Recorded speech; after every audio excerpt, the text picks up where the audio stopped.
అది 1982 మార్చి 12 ఉత్తరప్రదేశ్లోని గోండా జిల్లా. అదొక చీకటి రాత్రి. డిఎస్పీ కేపీ సింగ్ అంటే నేరస్తులకు వణుకు. కానీ అదే రాత్రి వ్యవస్థలోని కొన్ని అవినీతి పురుగులు వెన్నుపోటు పొడిచి ఆయన్ని కాల్చి చంపేశాయి. తండ్రిని కోల్పోయిన 6 ఏళ్ల చిన్నారి కింజల్కు అప్పుడది తెలియదు. ఆ చావు వెనుక ఇంత పెద్ద కుట్ర దాగి ఉందని. అంతటితో ఆగకుండా మరో 12 మంది అమాయక గ్రామస్తులను కూడా కాల్చి చంపి వారంతా దొంగలంటూ పోలీసులు తప్పుడు కథ అల్లారు. కేసును అక్కడితో క్లోజ్ చేసేశారు. తండ్రి లేని ఆ ఇల్లు శ్మశానంగా మారింది. కానీ ఇక్కడే కథ మొదలైంది.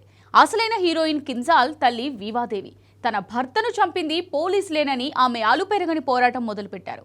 కోర్టు మెట్లెక్కారు. పెన్షన్ డబ్బు మొత్తాన్ని కేసులకే ఖర్చు చేశారు. ఆ పోరాటంలో ఉన్నదంతా కోల్పోయారు.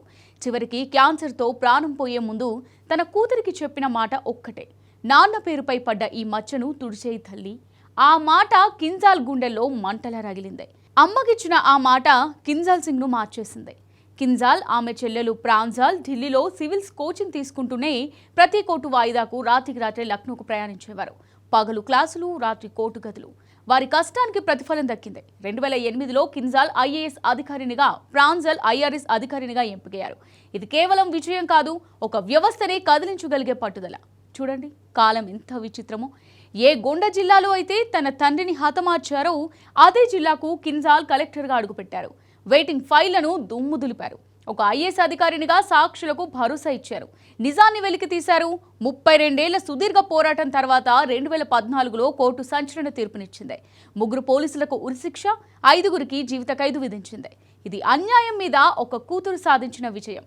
వ్యవస్థలో ఉంటూనే వ్యవస్థను ప్రక్షాళన చేయవచ్చని కింజాల్ సింగ్ నిరూపించారు. ఆమె ఒక అధికారిని మాత్రమే కాదు, ఒక రియల్ లైఫ్ ఫైటర్. ఈ కథ మనకు నేర్పే పాఠం ఒకటే, సమస్యలు అందరికీ వస్తాయి, కానీ వాటిని చూసి భయపడకుండా పట్టుదలే ఆయుధంగా మలుచుకుంటే గెలుపు మీదే అవుతుంది. కింజాల్ సింగ్ పోరాటం మీలో స్ఫూర్తిని నింపితే ఈ వీడియోను ఖచ్చితంగా షేర్ చేయండి.